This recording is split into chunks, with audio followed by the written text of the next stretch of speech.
Meaning of EEC. EC.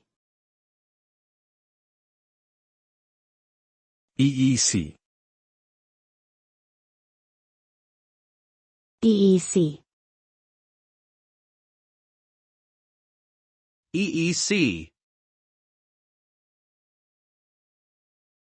EEC stands for European Economic Community.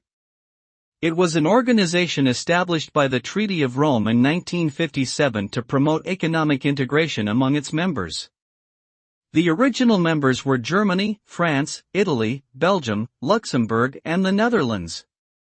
Over time, the EEC expanded and eventually became the European Union.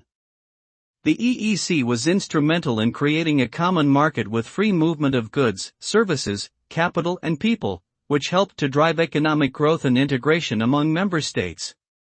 Today, the EU remains a powerful economic force and political union, with 27 member states.